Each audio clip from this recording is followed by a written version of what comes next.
ఉంది. సో ఈ 129 షాపులకి మనకి అప్లికేషన్స్ వాళ్ళ స్టేషన్స్లో కానీ కంప్లీట్గా ఆన్లైన్ పద్ధతిలో కానీ చేసుకోవచ్చు అప్లికేషన్స్. ఇది 2 years పాలసీ 2024-26 సంవత్సరం వరకు, అంటే 2 సంవత్సరాల ఎక్సైజ్ పాలసీ ఇది.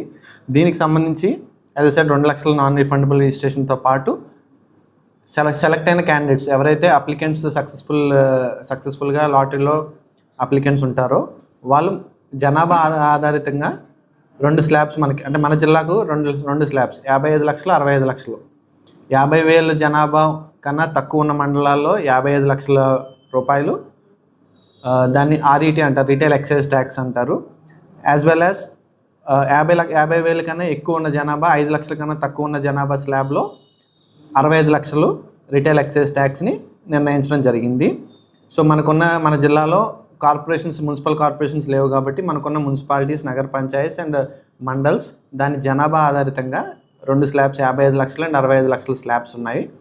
ఆ స్లాబ్స్లో వాళ్ళు ఎవరైతే సక్సెస్ఫుల్ అప్లికెంట్స్ ఉంటారో వాళ్ళు దాన్ని 1 సంవత్సరానికి 6 ఇన్స్టాల్మెంట్స్లో పే చేయొచ్చు.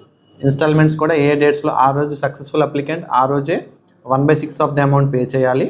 అండ్ రిమైనింగ్ 5 ఇన్స్టాల్మెంట్స్ కూడా వితిన్ టైం స్పాన్లో వాళ్ళకి డేట్స్ మెన్షన్ చేస్తారు. ఆ టైం స్పాన్లో రిమైనింగ్ 5 ఇన్స్టాల్మెంట్స్ పే చేస్తారు. 2వ సంవత్సరానికి వచ్చి ఒక 10% ఇంక్రీజ్ ఉంటుంది. అంటే 55 లక్షల దానికి రిమైనింగ్ 10% ఎక్సెస్గా నెక్స్ట్ ఇయర్ మళ్ళీ దానికి same retail excise tax pay చేయాల్సి ఉంటుంది. సో ఇది మనకున్న పల్నాడు జిల్లాకు సంబంధించి 2 స్లాబ్స్ ఉన్నాయి కాబట్టి జనాభా ఆధారితంగా 50,000 కన్నా తక్కువ ఉన్న జనాభా, అలాగే 50,000 నుంచి 5 లక్షల వరకు ఉన్న జనాభా ఆధారితంగా 2 స్లాబ్స్కి 55 లక్షలు 65 లక్షల స్లాబ్స్ మనం నిర్ణయించడం జరిగింది. దీనికి సంబంధించి 6 ఇన్స్టాల్మెంట్స్, ఈ సంవత్సరం 6 ఇన్స్టాల్మెంట్స్, అలాగే నెక్స్ట్ ఇయర్ వచ్చే సంవత్సరం కూడా 6 ఇన్స్టాల్మెంట్స్ ఉంటాయి. మొత్తం ఈ ఇన్స్టాల్మెంట్స్లో ఏదైతే డేట్స్ చెప్పారో ఆ డేట్స్లో వాళ్ళ అమౌంట్స్ పే చేయాల్సి ఉంటుంది.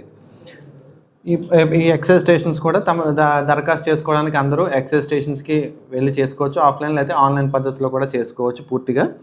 డ్రాయల్ ఆఫ్ లాట్స్ కూడా కలెక్టర్ గారి సమక్షంలో జరుగుతుంది. ఆల్రెడీ లొకేషన్ కూడా చెప్పాను. మీకు మండల వైజ్ కూడా నేను లిస్ట్ ఇస్తాను.